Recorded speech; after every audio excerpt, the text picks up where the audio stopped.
Штурм города. Армию пришлось бросить против толпы. Крупнейшее нашествие повторяется. Сотни военных оцепили район. Российские удары обернулись катастрофой. Под угрозой 500 миллиона людей по всему миру. Озвучена новая цель СВО. Война объявлена целой вселенной. Операция по спасению провалилась. России вынесен жесткий приговор.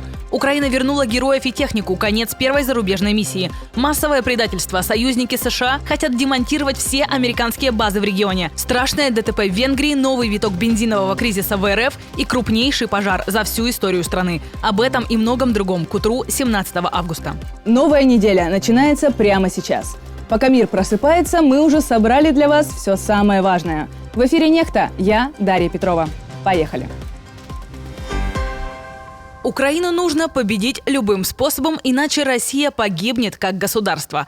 Это была цитата. Даже находясь за решеткой, экс-полковник ФСБ и один из зачинщиков войны Игорь Стрелков продолжает нагнетать и без того пессимистичное настроение россиян. Как ярый критик Путина, Гиркин прошелся и по недавним кадровым перестановкам в командовании армией РФ. Даже тактически полезное назначение не способно изменить стратегически убогую и проигрышную ситуацию без изменения самой стратегии. Главную проблему он видит не на поле боя, а в головах собственных солдат. По его мнению, армии нужен не образ прошлого, а идеал будущего, ради которого стоит умирать. Правда, с зацикленностью кремлевской верхушки на подвигах дедов это нереально. А задачу перед командованием Стрелков ставит и вовсе невыполнимую. Наша первая цель – это убедить наших солдат, что мы сражаемся за правое дело. Вот только если твоя армия оккупационная, ведущая агрессивную захватническую войну, найти для нее правое дело – задачка со звездочкой. Наконец-то это случилось. У путинской СВО нашлась поистине достойная цель. И озвучил ее никто иной, как идейный вдохновитель Путина, идеолог русского мира Александр Дугин. Оказывается, российские солдаты на фронте воюют вовсе не с Украиной, не с Западом и даже не с ЛГБТ, а с целой вселенной. Вселенной супергероев. Марвел — это яд. Мы воюем с этими вселенными на Украине, но спокойно пускаем их внутрь себя. Надо лишь качественно создавать свои собственные русские миры. Русский мир, впрочем, уже вовсю создается. Пытками военнопленных, разрушенными домами и тысячами убитых. Но Дугина куда больше пугает выдуманный мир Марвел. И пока Россия воюет со вселенными, ВСУ выбивают галактику. Цель вполне земную. За неделю торговых центров с таким названием сгорело сразу 3. Сначала в Макеевке, потом в Янакиево, там пожар тушили почти сутки. Здание выгорело до металлического каркаса, а свидетели слышали звуки, похожие на вторичную детонацию. Третьим стал уже донецкий объект. Все 3 галактики – бывшие украинские гипермаркеты «Эпицентр», которые на оккупированных территориях просто присвоили и переименовали. Украинские мониторинговые каналы утверждают, под вывеской мирного шопинга там на деле торговали военной экипировкой, а сами центры служили хабом для снабжения оккупационных войск. Отсюда и вторичные взрывы при пожарах. Российская сторона, разумеется, все отвергает и заявляет о теракте против мирных жителей. Но, учитывая, сколько раз как раз эта сторона врала, сомнения к украинской версии улетучиваются сами собой. Живет курортным летом и умирает под российскими ударами. Так об Одессе пишет Financial Times. Вчера посреди бела дня Россия снова ударила по городу реактивным беспилотником. На этот раз досталось Эпицентру и Новой почте. Исключительно гражданской инфраструктуре. С начала июля путинская армия резко усилила атаки на Одесский порт. И результат уже катастрофический. Если в прошлом месяце сюда ежедневно заходило около 15 судов, сейчас движение остановилось вовсе. Дело не только в деньгах, это вопрос жизни и смерти. Только в июле от атак на Черном море погибли не менее 23 моряков. Акваторию уже называют самым смертоносным театром судоходства в мире. Одновременно российская кампания против портовой инфраструктуры может ударить по 500 миллиона людей по всей планете. Вывозить зерно из Украины стало крайне опасно. И все же, утверждает Financial Times, дух города не сломлен. Украинцев уже нечем удивить. У людей давно есть план даже на Третью мировую и ядерный удар. Пока Одесса пытается спасти украинский экспорт зерна морем, Россия бьет по нему и на суше. Ракетный удар полностью уничтожил элеватор агрохолдинга Укрленд Фарминг в Сумской области. Сгорели значительные запасы зерна, повреждено оборудование, предприятие встало. Один сотрудник получил ранение. В компании отмечают, с начала войны их элеваторы атаковали не раз. В Сумской, Николаевской, Херсонской, Донецкой, Луганской и Харьковской областях. Похоже, для Москвы законная цель – весь украинский хлеб, где бы он ни лежал, хоть в порту, хоть в поле.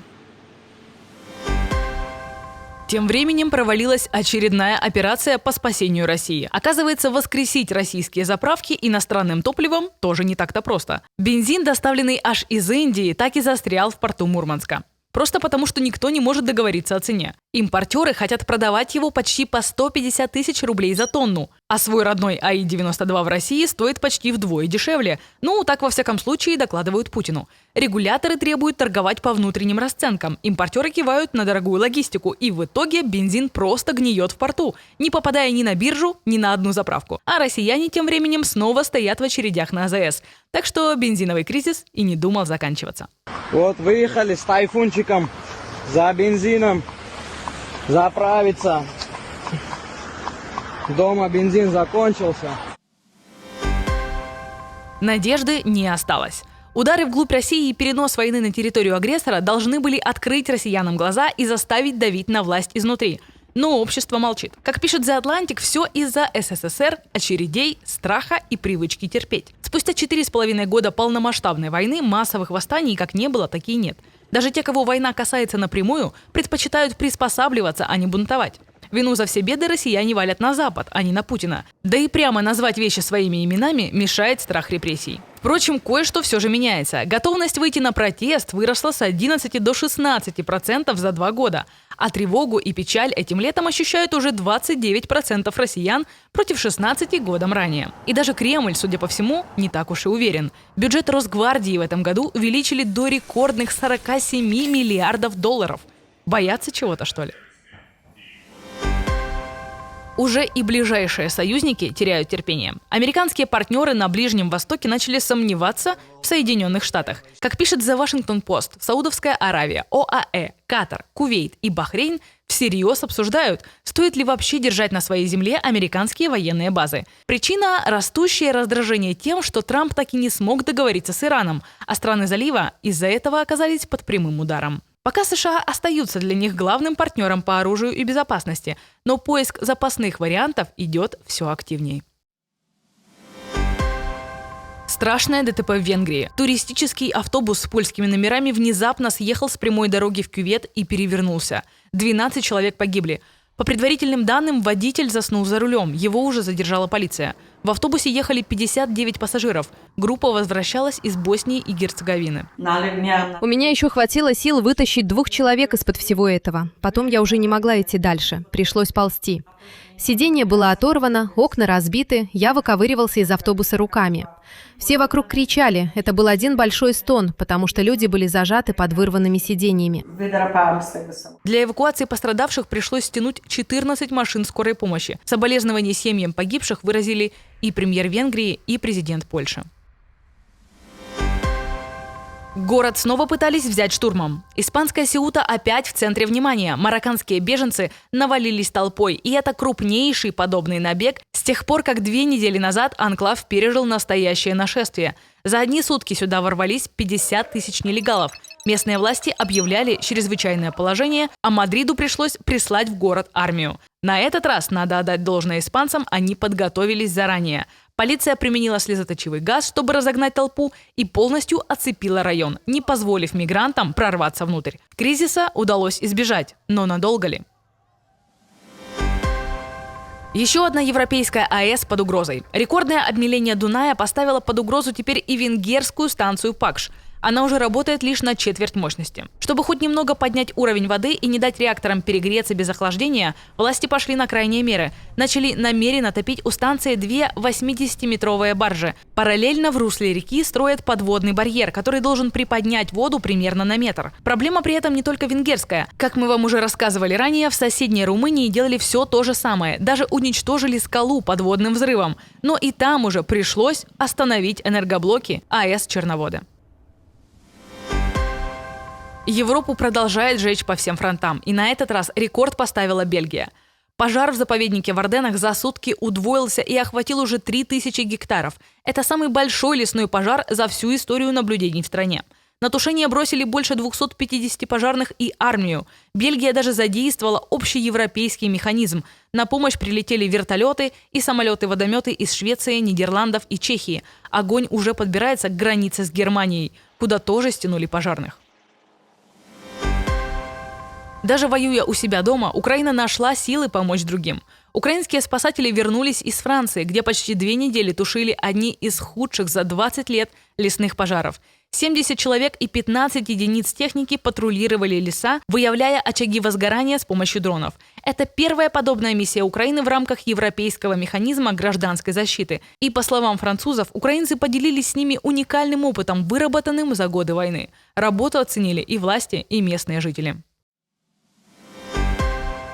А в Южной Корее положат конец традиции. Заканчивается эпоха легального собачьего мяса.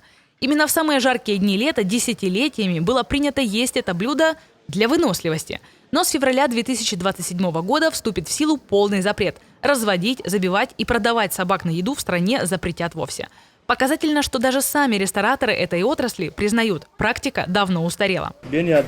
Наша культура употребления собачьего мяса несколько отсталая в современном глобальном обществе. Если наша страна хочет улучшить свой имидж, подобного не должно существовать.